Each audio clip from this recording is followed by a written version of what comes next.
My daughter said, "Obey my husband or get out," so I took my pillow and the retirement money she counted on. The dining room lights glowed warm and golden that night, but the warmth in that house had long since drained away. I sat at the table where I had once imagined grandchildren laughing with love, a daughter who respected the woman who had raised her, and perhaps even a son-in-law who saw me as family. Instead, what I faced was a stage set for humiliation. The walls of that house, a house I had helped pay for with my retirement savings, echoed with cruelty. The smell of roasted chicken filled the air, the clinking of silverware punctuated the silence, and then Derek leaned back in his chair, spreading himself out like a king surveying his kingdom. He crossed his legs, lifted his foot, and smirked at me. "Old witch," he said in that mocking drawl of his. "Bring me a basin of water and wash my feet. In this house, women serve the men. That's how it works." The laughter from his friends at the table cut through me like glass. I swallowed, my hands trembling in my lap, but I lifted my chin. "I am your wife's mother," I said slowly, carefully enunciating every word so it carried the weight of dignity I still clung to. "Not your servant." For a moment the room froze. Even the children stopped chewing, their eyes darting between their father and me. Then Derek's grin twisted into something uglier. He shot up from his chair, strode toward me, and before I could rise, his foot lashed out hard against my side. Pain seared through my ribs as my chair jolted backward, legs scraping the tile. I caught the edge of the table to steady myself, but my breath caught in my throat, sharp and shallow. The sound of the kick had barely died when Lydia, my only child, my daughter whom I had carried, raised, and sacrificed for, slammed her spoon down on the table with a clang. Her voice rang louder than the strike. "Mother," she barked, "do as my husband says or get out of this house. You think you have rights here? You do not. This is our home now, not yours. If you cannot respect my husband, then tomorrow morning you can take your pillow and sleep outside. You are not going to embarrass us any more." I turned toward her, hoping, just hoping, for a flicker of compassion in her face, some sign that she still saw me as her mother, but there was nothing, only cold contempt in her eyes, as though I were not blood, but some unwanted tenant overstaying her welcome. The children laughed, as children mimic cruelty when it is taught at home. "Grandma stinks," one of them said, snickering. "She should go sleep in the garage with the rats," another chimed in. "Maybe if she washes Dad's feet, she'll finally be useful." My chest burned as I sat frozen, my hands gripping the arms of the chair until my knuckles went white. Not one person came to my side. Not one asked if I was hurt. Not one spoke up against Derek's violence or Lydia's decree. In a house that would not exist without my labor, my sacrifices, my money, I was treated like an intruder, a nuisance, a burden. The meal continued as though nothing had happened. Derek returned to his seat, stuffing food into his mouth with an air of triumph. Lydia lifted her glass, sipping wine as though she had just defended her honor rather than destroyed it. The children whispered and laughed, shooting me sidelong glances as if I were some character in a cruel joke. I sat silently, my ribs aching, the sting of Derek's kick pulsing through me like a reminder of my humiliation. The clinking of cutlery and the murmur of voices swelled around me, but I felt as if I were trapped in a glass case, separated from the humanity of the others. My dignity, already frayed, had been ripped apart in front of everyone. The home I had once believed would be my safe place in old age had turned into a stage where my degradation was entertainment. I wanted to shout, I wanted to scream that I had built this life, that without me, Lydia would never have gone to college, never have had a chance at the career that allowed her to meet Derek in the first place. I wanted to remind them that the money they used to renovate this very kitchen had come from my savings, the savings I had earned with aching feet and blistered hands.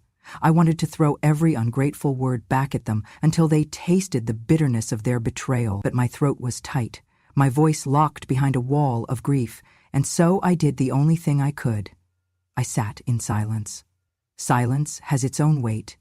It filled the room thicker than the smell of the roast, sharper than the glint of the knives. My daughter mistook it for weakness. My son-in-law mistook it for surrender. But as the laughter of my grandchildren pricked at my ears and the ache in my ribs pulsed with every breath, I knew my silence was something else entirely.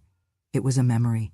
It was a ledger, taking note of every cruel word, every contemptuous glance, every act of humiliation. It was patience, coiling inside me like a spring, waiting for the right moment. Lydia leaned toward Derek, her voice a hiss I was not supposed to hear but did. She needs to learn her place. Tomorrow I'll make sure she's gone. Derek chuckled, his hand brushing hers across the table. She won't last a week outside.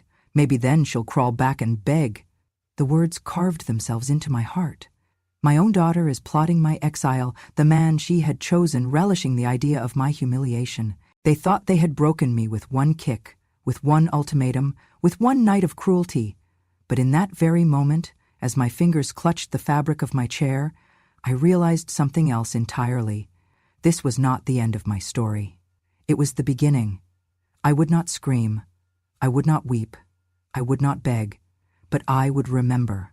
And when the time came, I would rise, not as the servant they imagined, but as the mother they had underestimated. So I lifted my fork, ignoring the pain in my side, and forced myself to eat one bite, then another, not because I was hungry, but because I refused to let them see me falter.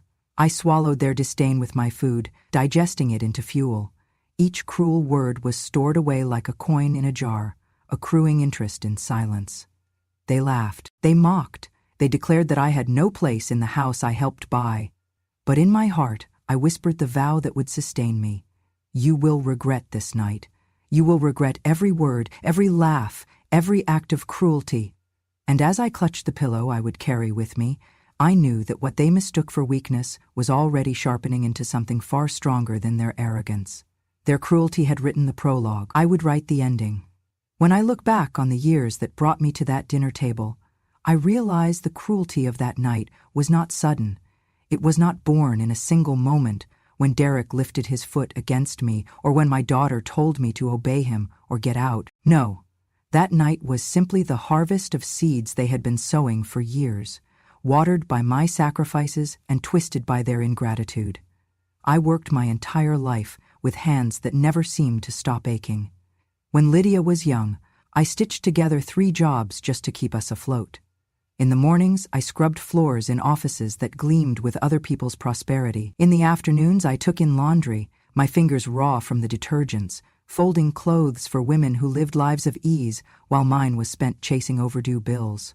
At night, after Lydia was asleep, I worked the counter at a corner store, fighting exhaustion as I smiled at strangers buying cigarettes and beer.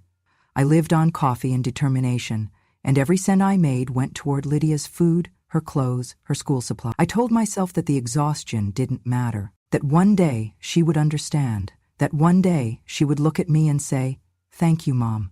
I see what you did for me." But that day never came. When Lydia turned 18, I did the unthinkable. I signed over my small savings account, money I had been setting aside for my old age so she could go to college without loans crushing her. It was everything I had, my safety net, the only cushion between me and poverty. When I told her, her eyes did not fill with gratitude. She did not hug me or cry. Instead, she shrugged and said, "Well, if you hadn't, I would have found another way. Don't think this means you've done me a huge favor." Her words landed heavier than any bill I had ever struggled to pay. It was as though my sacrifice had been erased before it was even made. Years later, when Derek entered our lives, the small remnants of my dignity were chipped away further. I kept a photograph on the wall, a black and white picture of my husband and me on our wedding day. He had passed so young, leaving me alone to raise our daughter. That picture was one of the only things that made me feel he was still with me. One afternoon, Derek walked into the room, glanced at it, and laughed. "This old thing?" he sneered. "It makes the place look cheap, like a relic from a poor family that never moved forward. You should take it down before guests see it. It's embarrassing." Lydia agreed. "Mom, you need to stop living in the past. That photo is depressing. It lowers the whole tone of the house." The photo that had once given me comfort was stripped from the wall and shoved into a drawer, hidden like something shameful. The land in Texas where I was born, a small patch of soil where my parents had planted pecan trees, was the only piece of my family's legacy I had left. I told Lydia I wanted to keep it, that I dreamed of being buried there near my roots. Her face hardened. "You're so selfish," she spat. "We could sell that land and have money to expand the restaurant." You're clinging to dirt while we're trying to build a future. Why can't you ever help us when we need it? Selfish. That was the word she used for a woman who had never once spent $1 on herself when her daughter needed it more. Even the meals I cooked became weapons against me. I had grown up making tamales and chili the way my mother taught me, recipes that carried the taste of home. One evening I set a pot on the stove, hoping to share a bit of that warmth with Lydia and the children. As soon as Derek walked in, his nose wrinkled. Lydia fanned the air as though it were smoke. "God, Mom," she said, her voice full of disgust. "This house smells awful. Nobody wants your greasy food here. You're making us look low class. Stop cooking your old dishes. It's embarrassing." The meal was dumped in the trash, and I stood there, holding the wooden spoon, feeling like the ghost of a woman who no longer had a place at her own table. The little indignities added up. When Lydia was a girl, she used to show off the sweaters I knit for her. "Look what my mom made me," she would shout proudly on the playground, tugging at her friends' sleeves so they could feel the stitches. Her pride had once filled me with joy. But in college, when she cleaned out her closet, she picked up one of those same sweaters, curled her lip, and tossed it into the garbage. "These look cheap. Don't let anyone see them." I watched it fall into the trash like a piece of myself being discarded. It became clear that nothing I did, nothing I gave, nothing I sacrificed would ever be enough. To Lydia, my work, my love, my traditions were not gifts, but stains on her life. To Derek, I was not a mother-in-law but an obstacle, a reminder that he had married a woman who came from nothing, who had been raised on hard work instead of wealth. And yet, whenever money was needed, they came to me. Lydia needed help paying for the rehearsal dinner. She sent me the invoices with a curt, "Just handle it, Mom." Derek wanted a co-signer for his flashy car. When I refused, I was accused of holding them back. "You don't want us to succeed," Derek sneered. "You're jealous of us. You want us to fail so you won't look so small." Lydia echoed him. "Mom, why can't you ever just support me?" Support, in her mind, meant emptying my pockets, my soul, my very essence, while receiving nothing but scorn in return. Every choice I made to preserve some piece of myself became another strike against me in their eyes. Keeping my husband's photo was weakness. Holding on to my family's land was selfish. Cooking our food was low class. Refusing to gamble my future on Derek's debts was betrayal. The scale was rigged, the judgment already decided. By the time Derek kicked me in front of the children, and Lydia told me to obey or leave, the truth was undeniable. They had been pushing me out for years. That night was not the first betrayal, it was the culmination of a lifetime of erasure. I had not been seen as a mother for a very long time. I was a wallet, a cook to be mocked, a housekeeper to be scorned, a relic to be discarded when inconvenient. And as the weight of all those years pressed down on me, as I clutched the pillow that would become my companion in exile, the fire inside me grew. They thought I would break. They thought I would crumble under their cruelty. But they forgot that I had carried them through storms greater than this. They forgot that I was the woman who worked 3 jobs and still found the strength to braid her daughter's hair before school. They forgot that the woman they called selfish had given up every piece of herself to see her child succeed. That was their mistake, because the moment they erased me, the moment they stripped me of dignity in that house, I was no longer their servant. I was something else. Something they had underestimated. And in that silence, in the ache of my ribs and the bitterness of their words, I began to plan. That night, after Derek's kick still throbbed in my ribs and Lydia's command still echoed in my ears, I went to my small room at the back of the house. I closed the door quietly, not because I feared them, but because silence had become my shield. I sat on the bed, clutching the pillow Lydia had mocked, and from beneath the mattress I pulled out a worn leather folder. Inside were papers, contracts, and bank slips, pages they had pushed in front of me with impatient hands, signatures they had demanded with voices sharp as knives. They thought I had signed blindly, too old and too foolish to read the fine print. They thought wrong. Derek had been so sure of himself when he opened his restaurant. He had preened like a rooster, talking about how he would be the next big name in Texas dining. He had bragged about investors and profit margins, about expansion plans and franchising. But behind closed doors, he had leaned on me.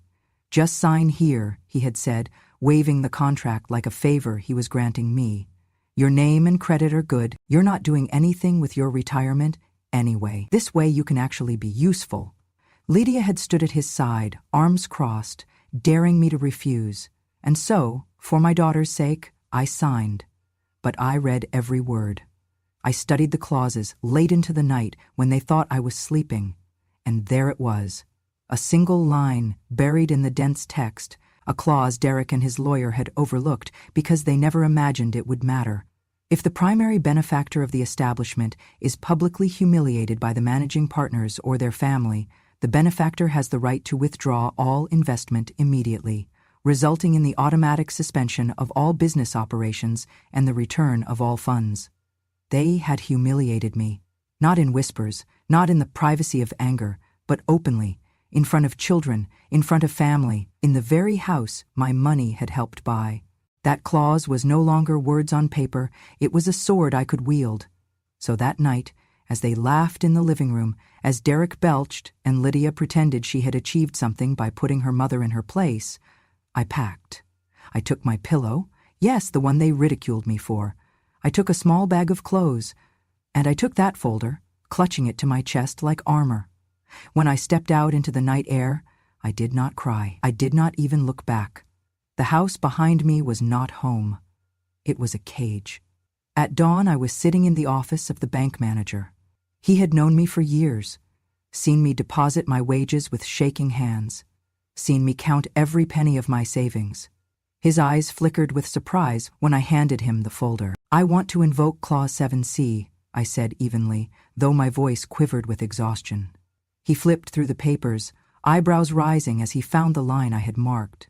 Are you certain, Mrs. Layla? He asked gently. Once this is enacted, their accounts will be frozen immediately. The business will be suspended. I straightened in my chair, my side aching from Derek's kick, but my will firm. They left me no choice. Do it.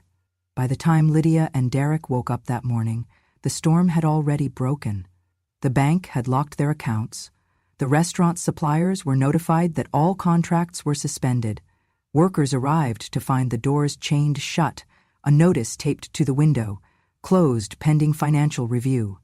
I imagine the phone calls started soon after.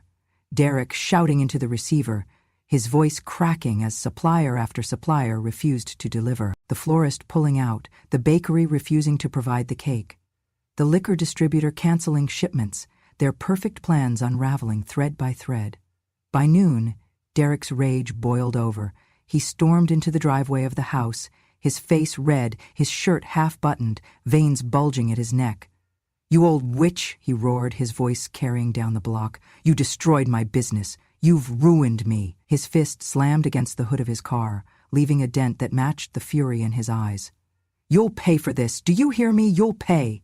But I had already been paying, for decades. Paying with my body, my labor, my savings, my dignity. His debt was long overdue. Inside the house, Lydia's shrill voice carried, Mother, what have you done? You've ruined everything. This was our future. You've destroyed my life. I watched from a distance, hidden just beyond the corner of the street. I saw her face pale with panic, saw the way her hands shook as she clutched her phone, begging vendors to reconsider, only to be turned away one by one. I saw Derek pacing, spitting curses, his empire crumbling around him, and I felt calm. For years, I had been their silent servant, their scapegoat, their easy target. But now, in less than 24 hours, the power had shifted. Their cruelty had unlocked the very trap they had set for me. They had built their dreams on my back, never once imagining I had the strength to shrug them off. By evening, their so-called empire was ashes. The restaurant that was supposed to be Derek's crown jewel stood dark and silent. The wedding Lydia had bragged about, boasting of fine wine, endless food, and a celebration grand enough to impress Texas society, was in ruins. The deposits were gone, the vendors withdrawn, and every guest they had tried to impress would soon hear whispers of disaster. I returned to my small rented room that night, the pillow pressed against my ribs, my body sore but my heart steady. They thought they had cast me out with nothing, but in truth, I had taken the one thing that mattered: control. Their laughter had turned to shouting, their triumph had turned to panic. And as I closed my eyes, I knew this was only the beginning. They had wanted me to obey or get out. I had gotten out, yes, but I had taken their future with me. A week after the restaurant doors slammed shut and Derek's empire crumbled overnight, Lydia still clung to one thing she believed was unshakable: the house. That house, with its polished wood floors and sprawling kitchen, the same house where she had told me to obey or get out, was her last fortress. I knew it from the way she carried herself, pacing through the rooms with false confidence, muttering to Derek, "At least we still have this. She can't touch this. This is ours." But she was wrong. The house had never been theirs. The down payment had come from me, my retirement money folded neatly into the palms of the realtor. The mortgage had been secured under my name because Derek's credit was too poor and Lydia's income too unstable to qualify. I had signed every line, sat through every closing, and held the deed in my hands. They had convinced themselves it belonged to them because I had stayed quiet, because I had allowed them to decorate, to claim, to stomp through its halls as if they were rulers of a castle. But I had always been the true owner. And now, it was time to remind them. I walked into the county clerk's office that Monday morning with the same leather folder tucked under my arm. My ribs still ached when I took a deep breath, but I held myself tall. The clerk, a middle-aged woman with kind eyes, looked over the papers, double-checked the signatures, and gave me a quiet smile. "Mrs. Layla," she said softly, "are you sure about this?" I nodded. "Yes, I want it transferred." The new deed was written not in my daughter's name, not in Derek's, but in the name of the Oak Haven Retirement Home, a modest but well-kept residence for seniors just outside of town. The director had been astonished when I proposed it. "You would donate the entire house?" she asked. "Are you certain?" "I am," I said, "but there are conditions. My room must be permanent. No one can take it away from me. And when I am gone, it should go to someone else who has been cast out, someone whose children have forgotten them. This house will not be a cage of cruelty. It will be a refuge." She pressed my hands in hers, tears in her eyes, and promised it would be so. When Lydia and Derek found out, the storm that followed was worse than any I had seen.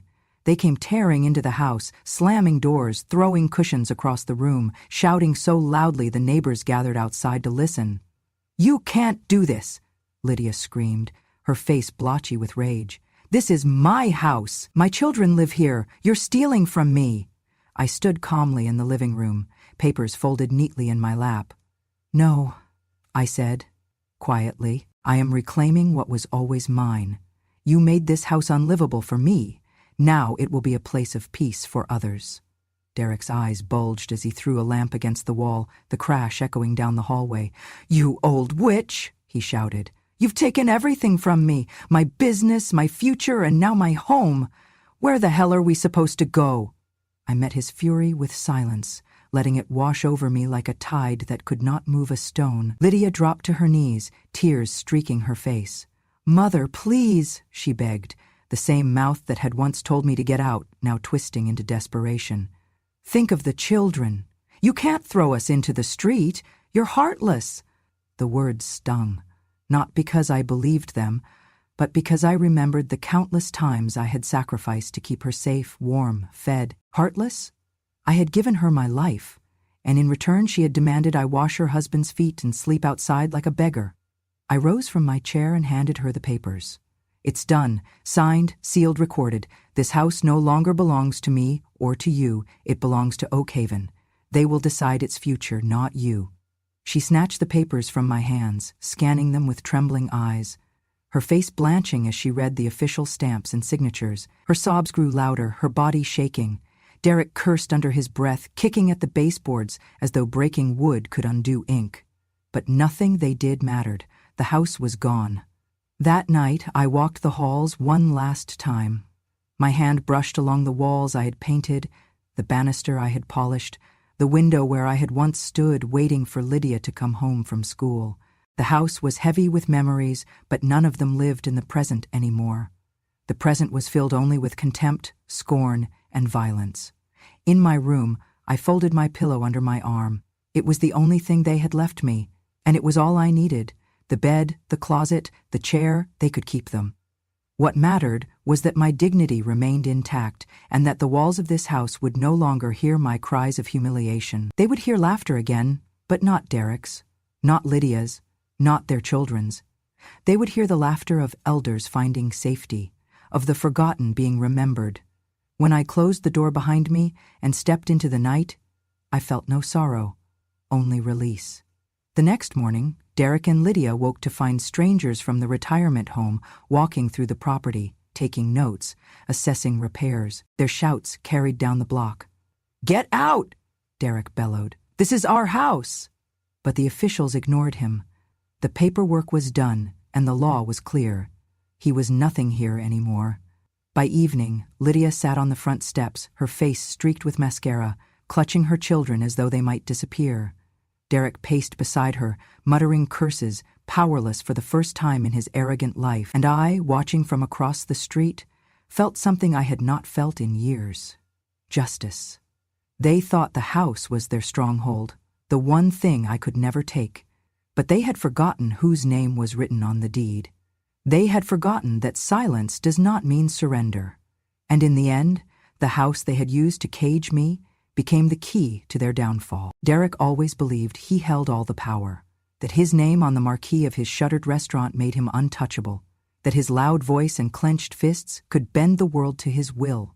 What he never realized, what neither he nor Lydia had ever cared to ask, was that I still held a quiet piece of his empire in my hands.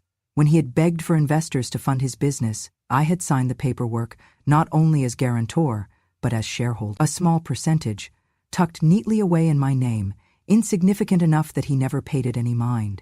To him, I was a silent partner, too old and too meek to ever cash in. But silence is not the same as weakness. While Derek raged at the locked doors of his restaurant and Lydia wept over the loss of their house, I sat at a lawyer's desk with pen in hand, transferring my shares into something far greater than either of them could imagine. The Layla Women's Shelter, an organization I had long admired for its work protecting women cast aside by husbands and children alike, was in desperate need of funds. Their waiting list grew every month, their beds always full, their kitchen always stretched to feed one more hungry mouth.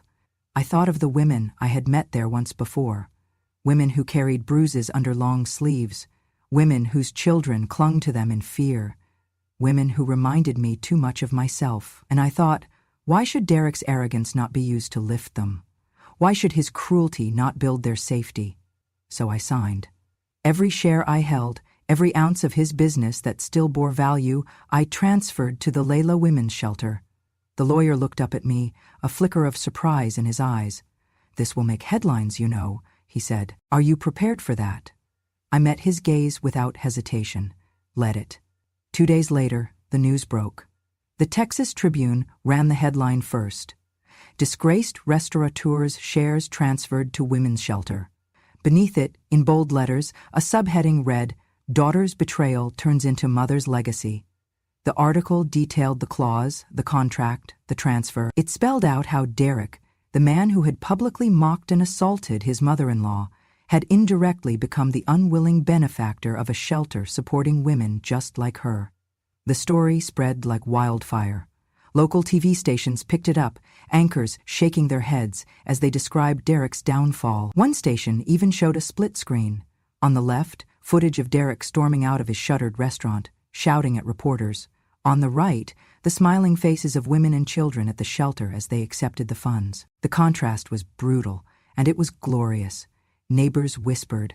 Customers who once dined at his tables laughed behind his back. On Facebook, someone wrote, "Imagine treating your own mother-in-law like dirt only for your money to end up helping abused women." Karma doesn't miss. Thousands liked the comment, and it spread far beyond our little town. Derek had wanted to be famous in Texas dining. Instead, he became infamous as the fool whose arrogance bankrolled the very cause that condemned him. Derek went mad with rage. He stormed into Lydia's kitchen, throwing chairs, his face purple with fury. "That old hag has ruined me," he shouted. "She's turned me into a joke. Do you understand? Every man in town is laughing at me, saying I'm funding battered women's shelters. This is humiliation." But his words were his own undoing. Lydia flinched at his tone, at the way spit flew from his mouth, at the resemblance between his rants and the very men the shelter was built to protect women from. For the first time, perhaps, she saw him not as the husband she defended, but as the bully he had always been. Lydia, too, could not escape the shame. Her friends called her behind her back the daughter who sold her mother out, the woman whose wedding turned into scandal, the girl who lost her house to her own mom. She walked into stores and felt the eyes of strangers on her, heard the murmurs. That's her, the one whose mom outsmarted them all.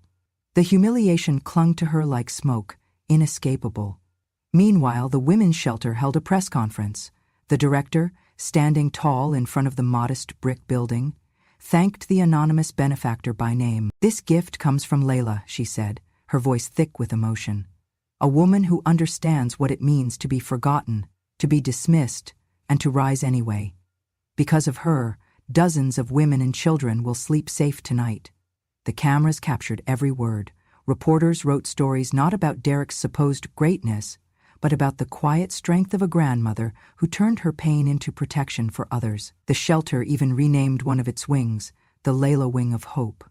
And so, while Derek stomped and cursed, and Lydia sobbed into her hands, I walked through the halls of that shelter. Children's laughter echoed there, the sound of healing in progress. Women with tired eyes but hopeful smiles shook my hand, whispering thank yous that warmed me more than any title, any mansion, any inheritance could. Derek had not just lost money. He had been forced, unwillingly, into the role of benefactor for the very women he despised. His cruelty had written his legacy, but my pen had rewritten it into justice, and the entire state of Texas laughed, not at me, not at my pillow, not at my silence, but at him. I never lived for riches, and I never sought power. What I wanted most was dignity, and in giving it to others, I found mine restored. So, when the accounts closed, when Derek's restaurant sat in darkness and Lydia wept at the loss of her so-called inheritance, I did not keep everything for myself. That had never been my way.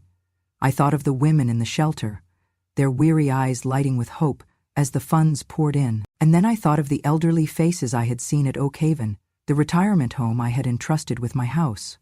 There were men and women there who had stories like mine, children who had abandoned them, families who had treated them as burdens, voices that had gone unheard for decades. Some sat in cramped rooms, their belongings stacked in corners, the walls peeling from years of neglect. They deserved better, so I met with the director again, folder in hand, my pillow tucked under my arm. She looked at me with gentle surprise as I laid down the papers. "There's more," I told her. "I want to use part of the returned funds to renovate, to make this place shine, a place where no one feels discarded, a place where people know they matter." Her eyes filled with tears. "Miss Layla," she whispered, "you've already given us so much. You don't need to—" "I do," I interrupted softly, "because I know what it feels like to be told you are nothing, and I refuse to let another elder live in that kind of shadow." The work began within weeks. Walls were repainted, floors polished, new furniture brought in. A small garden was planted just outside the common room, where flowers bloomed bright against the Texas sun. And most importantly, a new wing was opened, modest but warm, with sunlight streaming through large windows and the scent of fresh cedar on the air. At the entrance, a bronze plaque was mounted on the wall. The letters gleamed proudly, "The Layla Room, Benefactor and Protector." The day of its unveiling, the residents gathered in their best clothes, their faces bright with anticipation. Some leaned on canes, some sat in wheelchairs, but every eye shone with gratitude. When the curtain fell and the plaque was revealed, applause filled the hall, not the mocking laughter I had endured at my daughter's table, but genuine clapping, joyful, thunderous. An elderly man with trembling hands reached for mine. "You've done more for us than our own families ever did," he said, his voice breaking. "You're a hero, Mrs. Layla." Another woman, her hair silver like mine, dabbed her eyes with a handkerchief. "You've given us back our pride. You've given us a home that feels like love." They called me our champion, our protector, our hero. Words I had longed, in secret, to hear from my own child but never did. Words that mended parts of me I thought were broken forever. And as I stood there, surrounded by the clapping and the smiling faces of people who understood abandonment, who understood what it meant to be thrown aside by your own blood, I felt something deeper than revenge. I felt justice. It was not just about Derek and Lydia losing everything. It was about balance being restored. The cruel had fallen, stripped bare before the world, and the kind, the forgotten elders who had once wept in lonely rooms were lifted up. The house that had been poisoned with contempt now belonged to them. The money Derek thought would feed his pride now fed their hope. The shares he once waved like trophies now built rooms where laughter echoed and dignity lived again. For the first time in decades, I did not feel invisible. I was not the servant in someone else's home. I was the benefactor, the one whose silence had carried more power than all their shouting combined. As I walked through the renovated wing, residents pressed flowers into my hands, hugged me tightly, called my name with affection. My heart swelled, not with pride alone, but with peace, because justice had not only punished the ungrateful, it had lifted up the worthy. And I knew then that this was the legacy I wanted, not the memory of humiliation at a dinner table, but the truth of a grandmother who turned cruelty into kindness, betrayal into refuge. The cruel had lost everything they valued, but the forgotten had gained everything they needed, and in that, true justice was complete. Neighbors who once pitied me now shook their heads at Lydia and Derek. At the grocery store, I overheard two women by the produce aisle, whispering. One said they thought they could make her obey, like some servant. The other chuckled bitterly. And now the whole state obeys her story. Imagine that. Wanting your mother to bow, and now your mother's name is in every paper in Texas. Their laughter was not cruel this time. It was the sound of justice finding its audience. For Derek, the humiliation was unbearable. His phone stopped ringing. Investors who once begged for his time now ghosted him. Old friends avoided him in public, crossing the street to escape his gaze. Men who had toasted his ambition now raised glasses to mock his fall. He cursed loudly in parking lots, red-faced, lashing out at anyone who dared meet his eye. His pride had rotted into bitterness, and everyone could smell it. Lydia, too, was drowning in shame. Friends distanced themselves. Parents at her children's school whispered about her in the hallways. "That's the one," they murmured. "The daughter who betrayed her own mother, the one who thought she could strip her down and came out empty-handed." Her shoulders hunched lower each day, her voice quieter, her once sharp tongue dulled by the sting of disgrace.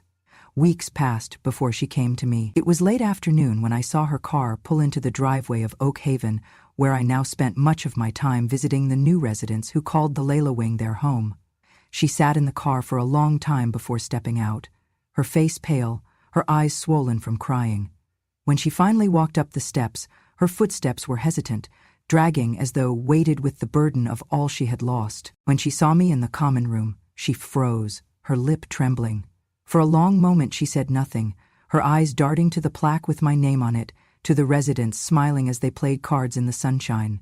Finally she broke. Tears streamed down her cheeks as she fell to her knees in front of me. "Mom." Her voice cracked like glass. "Mom, I was wrong. I was blind. Please, I need you. Derek is gone most nights, drinking, raging. The kids, they ask me why we lost the house, why everyone looks at us funny. I don't know what to say anymore." Her sobs filled the room, raw and desperate. "I treated you like nothing, but you're everything. Please, help me." I sat still, my hands folded in my lap, my heart both aching and firm. Once, I would have gathered her into my arms, soothed her tears, promised her it would be all right. But that mother, the one who gave without condition, who bent until she nearly broke, was gone. In her place sat a woman who had learned the hard way that respect must be demanded, not begged for. Quietly, I reached into my bag and pulled out a single sheet of paper. I laid it on the table between us. Lydia's swollen eyes blinked as she leaned forward to read. "Conditions for reconciliation, a public apology to me, your mother, for the humiliation, the insults, and the betrayal. Not whispered in secret, but spoken aloud where others can hear, just as your cruelty once was. A public apology to the staff and residents of Oak Haven Retirement Home. You mocked me, but they took me in with kindness. You will honor them. A public apology to the Layla Women's Shelter. Your husband's name, and by extension yours, will forever be tied to their cause. You will not run from it. You will stand beside it and acknowledge their worth. You will commit to family therapy. Not for my sake, but for your children's. You must learn that motherhood is not servitude and that respect is not optional. Lydia's hands shook as she clutched the paper. Her tears fell onto the ink, smudging the letters. "Mom, this is humiliating," she whispered. The story spread across Texas like wildfire. Newspapers carried the headline in bold letters. "Ungrateful daughter and greedy son-in-law lose everything after publicly humiliating elderly mother." The articles described every detail: the restaurant shuttered, the house transferred, the shares redirected to the women's shelter, the new wing at the retirement home gleaming with fresh paint and flowers. My name, once whispered only in the shadow of their contempt, now appeared in print as a symbol of quiet justice. Her sobs grew louder, her shoulders shaking. "I'll do it," she choked out. "I'll do whatever it takes." I watched her, my chest tight with the ache of love and disappointment. I had not closed the door on her entirely. I had left her a path back, but it was narrow, steep, and paved with contrition. Whether she walked it was her choice. The residents in the Layla wing looked on quietly, their eyes soft, their nods small but approving. They understood. They too had been cast aside, and they knew that dignity, once restored, cannot be bartered away easily. That day, I did not embrace my daughter. I did not rise to comfort her. Instead, I let her cry, let her sit in the truth she had built for herself. I had given her the terms. The rest was up to her. And as she sat trembling in her shame, I felt no guilt, only peace. Because the world now knew the truth. The reporters, the neighbors, the strangers in grocery stores, they had seen her betrayal, and they had seen my strength. Lydia had wanted me to obey her husband or get out. I had gotten out, yes, but I had taken everything she counted on with me. That was the price. And finally, at last, she was paying it. And so, my dear ones, that is the end of my story. A story born not from shouting or revenge, but from silence, that carried more weight than any scream could. They thought they had stripped me of everything, my home, my dignity, even my place at the table. But what they never understood was that silence is not surrender. Silence is a seed, and when the time is right, it grows into justice. When my daughter told me to obey her husband or get out, I left with nothing but my pillow.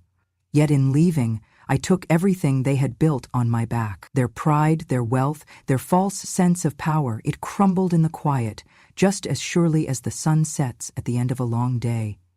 I sit now in the room that bears my name, my hands resting on the pillow they mocked, watching the Texas sky burn gold and crimson. I do not shout. I do not gloat. I only smile, because I know this truth. Justice does not always roar. It often comes in silence, and always right on time. If you have stayed with me until this moment, I thank you from the bottom of my heart. These stories are not easy to tell, but they are true, and they remind us that strength has no age and revenge has no expiration date. If my story touched you, if it stirred something in your heart, I invite you to stay with me for more. This porch, these memories, this voice, they will keep speaking. So please, subscribe to Grandma, True Stories, and walk with me through the chapters of a life that refused to stay silent, because sometimes, when a grandmother tells her truth, the whole world listens.